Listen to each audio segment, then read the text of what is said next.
Breaking news చూస్తున్నాము. నల్గొండలో భారీ అగ్ని ప్రమాదం చోటు చేసుకుంది. యాదాద్రి థర్మల్ పవర్ ప్లాంట్ దగ్గర మంటలు ఎగిసిపడుతున్నాయి. పవర్ ప్లాంట్లోని యూనిట్ 3 దగ్గర షార్ట్ సర్క్యూట్ జరగడంతో ఆ షార్ట్ సర్క్యూట్ కారణంగానే ఒక్కసారిగా మంటలు చెలరేగాయి. భయంతో ఇటు పరుగులు తీశారు ఉద్యోగులంతా. అక్కడి నుంచి పారిపోయే ప్రయత్నం చేశారు, తమ ప్రాణాలను కాపాడుకునే ప్రయత్నం చేశారు. ఫైర్ ఇంజన్లతోని ప్రస్తుతానికి ఆ మంటలని అదుపు చేస్తుంది సిబ్బంది. దానికి సంబంధించిన విజువల్స్ని మనం చూస్తున్నాం. ఒకసారి మనం చూడొచ్చు ఎంత భారీ మోతాదుగా అక్కడ మంటలు ఎగిసిపడుతున్నాయో. అలాగే దట్టమైన పొగ కమ్ముకుంది. మొత్తం మీద నల్గొండలో ఒక భారీ అగ్ని ప్రమాదం అని చెప్పొచ్చు. దానికి సంబంధించిన విజువల్స్ని మనం చూస్తున్నాం. మొత్తం దట్టమైన పొగ కనిపిస్తుంది. దానికి సంబంధించిన విజువల్స్ని ఒక్కసారి అక్కడ ఎలాంటి పరిస్థితులు నెలకొని ఉన్నాయో ఒకసారి చూసే ప్రయత్నం చేద్దాం.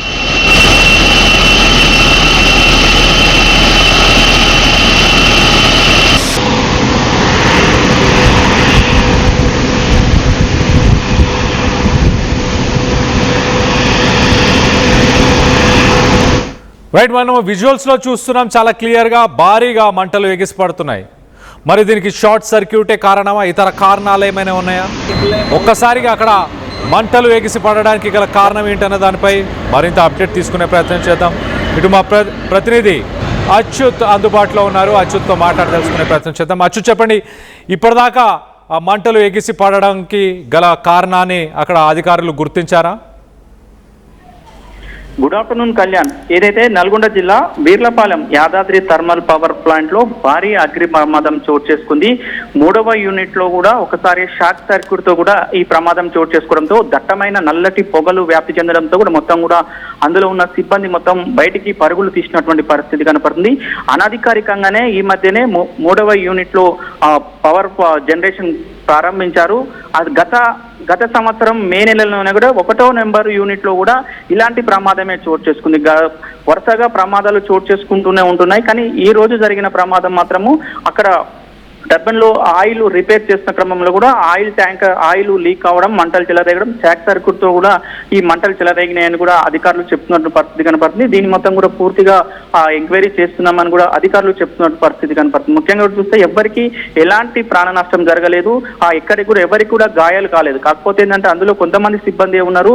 అనధికారికంగా మొన్నటి నుంచే నడుస్తుంది కాబట్టి లోపల పెద్ద సిబ్బంది లేరు, కానీ లోపల చిన్న చిన్న వర్కులు నడుస్తున్నాయి. ఆ వర్కులు నడుస్తున్న క్రమంలో కూడా షార్ట్ సర్క్యూట్ అయింది. షార్ట్ సర్క్యూట్ కావడం, అదేవిధంగా పక్కన ఉన్న టర్బైన్ లో కూడా ఆయిల్ లీక్ అవడం, అది మొత్తం అంటుకోవడంతో కూడా భారీగా దట్టమైన పొగలు మాత్రము వ్యాప్తి చెందే కళ్యాణ్. మొత్తం కూడా ఒకసారి ఉరుకులు పరుగులు తీశారు. ఏం జరుగుతుందో అని అర్థం కాలేని పరిస్థితి కనపడుతుంది. మనం ఆర్టీవీ స్క్రీన్ మీద కూడా చూస్తున్నాం. ఆ దట్టమైన పొగ చూస్తే లోపల ఎంత భారీ ప్రమాదం జరిగిందా అనేది చూస్తుంది, కానీ లోపల మాత్రము ఎవరికి ఎలా ప్రమాదం జరిగింది. మొత్తం కూడా ఈ మంటలు మొత్తం కూడా అగ్నిమాపక సిబ్బందులు మాత్రం అక్కడికి వచ్చి వెంటనే మంటలు మొత్తం కూడా అదుపులోకి తీసుకొచ్చిన పరిస్థితి ఉంది. మొత్తం లోపలికి మాత్రం ఎవరిని కూడా అలౌ చేయట్లేని పరిస్థితి కనపడుతుంది. మొత్తం కూడా ఇది మొత్తం పూర్తిగా మంటలు పొగ మొత్తం పూర్తిగా అయిన తర్వాత లోపలికి వెళ్ళిన తర్వాత అధికారులు వెళ్ళిన తర్వాత ఎంత నష్టం జరిగింది, దేనివల్ల జరిగింది, ఎలాంటి వరుస ప్రమాదాలు ఎందుకు జరుగుతున్నాయి. గత ఏడాది మే నెలలోనే 1వ యూనిట్ లో ప్రమాదం జరిగింది. ఇప్పుడు మే నెలలోనే 3వ యూనిట్ కూడా ప్రమాదం జరిగింది. వీటన్నిటి కూడా బేరేజ్ చేసుకొని మళ్ళీ ప్రమాదాలు జరగకుండా తీసుకోవాల్సిన జాగ్రత్తలు ఏంటి అనేది కూడా మేము పరిశీలిస్తామని కూడా అధికారులు చెప్తున్న పరిస్థితి కనబడుతుంది. మొత్తం కూడా ఒక్కసారిగా మిర్యాలగూడ పట్టణ ప్రాంతంలో కూడా యాదాద్రి థర్మల్ పవర్ ప్లాంట్ లో కూడా భారీ అగ్ని ప్రమాదం చోటు చేసుకుందని తెలియడంతో కూడా చాలా మంది కూడా భయాందోళనకు గురైనటువంటి పరిస్థితి కనబడుతుంది. కానీ మొత్తంగా ఎక్కడికి కూడా ఎవరికి కూడా ఎలాంటి ప్రమాదం జరగకపోవడం వల్ల అందరూ ఊపిరి పీల్చుకునే పరిస్థితి. కాకపోతే అక్కడ ఉన్నటువంటి కొన్ని వాల్స్, కేబుల్స్, ముఖ్యంగా కూడా పవర్ కి సంబంధించిన కేబుల్స్ పూర్తిగా కాలిపోయినట్టు కూడా అధికారులు చెప్తున్న పరిస్థితి కనబడుతుంది కళ్యాణ్. అయితే అచ్యుత్, ఇక్కడ యూనిట్ 3లో ఎంత ఆస్తి నష్టం జరిగి ఉండే అవకాశం ఉంది? గతంలో కూడా అయిందంటున్నారు. సో దీనికి సంబంధించి అధికారులు ఏమైనా వెల్లడి చేశారా? అంటే వెల్లడించలేదు. అది పూర్తిగా భారీగానే ప్రమాదం అయితే ఉంది కాబట్టి ఆస్తి నష్టం కూడా భారీగా జరిగే అవకాశం ఉంటుంది. కేబుల్స్ ఉంటే కేబుల్స్ ఎక్కువ ఉంటుంది, ఆయిల్ ఉంటుంది కాబట్టి భారీగా ఆస్తి నష్టం జరిగే అవకాశం ఉంటుంది. కానీ అధికారులు మాత్రం మేము ఒక నివేదిక సమర్పించే అవకాశం ఉంది. ఎప్పటిలోగా నివేదిక చెప్పాను అంటే లోపలికి మనకు ఎలవ లేదు కాబట్టి అధికారులు లోపలికి మొత్తం కూడా ఈ మంటలు పొగ మొత్తం కూడా పూర్తిగా పోయిన తర్వాత లోపలికి వెళ్ళిన తర్వాత మొత్తం అక్కడ ఎంత ముందు ఎంత డ్యామేజ్ అయింది, దేనివల్ల జామ్ అయింది, ఎంత ఆస్తి నష్టం జరిగింది అనేది ఒక నివేదిక మాత్రం వెల్లడించే అవకాశాలు కనపడుతున్నాయి సార్. ఎస్, అయితే అచ్యుత్, ప్రస్తుతానికి ఇంకా మంటలు చెలరేగుతూనే ఉన్నాయి. ప్రస్తుతానికి పరిస్థితి ఎలా ఉంది? మంటలను కంట్రోల్ చేసే ప్రయత్నం అక్కడ ఫైర్ సేఫ్టీ సిబ్బంది చేస్తున్నారా? కళ్యాణ్, పూర్తిగా మంటలు అదుపులోకి వచ్చినాయి కానీ కాకపోతే పొగ మాత్రం వస్తున్నది. ఎలాంటి ఇక మళ్ళీ ఫైర్ అయ్యే అవకాశాలు లేదు. కాకపోతే ఏంటంటే కేబుల్స్ ఉంటాయి, ప్లాస్టిక్ కేబుల్స్ ఉంటాయి కాబట్టి కేబుల్స్ ఏంటంటే అవి మండుతున్నప్పుడు నుంచి మళ్ళీ నుంచి భారీ పొగ మాత్రమే వస్తుంటది. కాకపోతే లోపలికి వెళ్ళడానికి మాత్రము బాగా హీట్ ఉంటుంది. అంటే గ్రౌండ్ ఫ్లోర్ లోనే అయింది, మొత్తం కింద గ్రౌండ్ ఫ్లోర్ లోనే కావడం వల్ల కూడా అధికారులు కూడా స్పందించారు. మొత్తం కూడా స్పందించి ఫైర్ ఇంజన్లు మాత్రం పూర్తిగా మంటలను అదుపులోకి తీసుకొచ్చినాయి. కానీ ఇక లోపలికి మాత్రం కొద్దిగా వేడి ఉన్నది. వాళ్ళందరూ మళ్ళీ మేము లోపలికి వెళ్ళాలి. లోపలికి వెళ్ళిన తర్వాత మేము మొత్తం బేరేజ్ చేసుకోవాలి.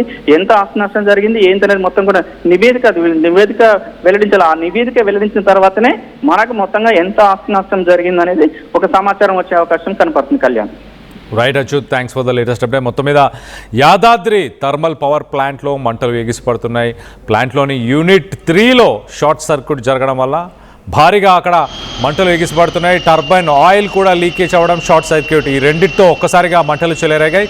ప్రస్తుతానికి ఘటనలో ఇటు అక్కడ పనిచేస్తున్న ఉద్యోగులు తమ ప్రాణాలను కాపాడుకోవడానికి పరుగులు తీశారు. దానికి సంబంధించిన విజువల్స్ మనం చూస్తున్నాం. చూడండి, అక్కడ ఎంప్లాయీస్ కనిపిస్తున్నారు. ఆ మంటలని దూరం నుంచి వాళ్ళు పరిశీలిస్తున్న ఆ వీడియోస్లో మనం చూడవచ్చు. పరిశీలిస్తున్నారు మంటలు ఎంతగా ఎగసిపడుతున్నాయి. దాన్ని కంట్రోల్ చేసే ప్రయత్నంలో ప్రస్తుతానికి ఫైర్ సేఫ్టీ సిబ్బంది ఉన్నట్టు తెలుస్తుంది. మంటలని కంట్రోల్ చేయగలిగారు కానీ దట్టమైన పొగ అయితే ఎగసిపడుతుంది. అది టర్బైన్ మనం చూడొచ్చు. ఆ ప్రాంతం అంతా, ఆ టర్బైన్ యూనిట్ 3లోని ఆ ఏరియా అంతా కూడా మనం చూడొచ్చు. చాలా క్లియర్గా మంటలు అంటుకొని పూర్తిగా దగ్ధమైపోయిన టర్బైన్కి సంబంధించిన విజువల్స్ చూస్తున్నాం. ఉద్యోగులు చాలా ప్రశాంతంగానే అక్కడి నుంచి నడుచుకుంటూ వెళ్ళే ప్రయత్నం చేస్తున్నారు. మరి ఇంకా పూర్తిగా యూనిట్ 3ని 100% ఫంక్షనింగ్లోకి ఇంకా తీసుకురానట్టు తెలుస్తుంది. ఈ మధ్య కాలంలోనే యూనిట్ 3ని అనధికారంగా కొంత ట్రయల్ మోడ్లో రన్ చేసే ప్రయత్నం చేస్తున్నట్టు తెలుస్తుంది. మరి వరుసగా యాదాద్రి పవర్ ప్లాంట్లోనే ఎందుకు ఇలాంటి ఘటనలు చోటు చేసుకుంటున్నాయి? సేఫ్టీ నార్మ్స్ని పట్టించుకోవట్లేదు అక్కడ అధికారులు. మొత్తం మీద ఎలాంటి ఆస్తి నష్టం, ప్రాణ నష్టం అయితే చోటు చేసుకోలేదు. దీనికి సంబంధించి మీరేమనుకుంటున్నారు? మీ అభిప్రాయాలను కింద కామెంట్ రూపంలో తెలియపరచండి. అలాగే ఒక్కసారి ఆ ఘటనా స్థలంలో ఎలాంటి పరిస్థితులు నెలకొని ఉన్నాయో ఒక్కసారి ఆ విజువల్లో ఒక్కసారి చూసే ప్రయత్నం చేద్దాం.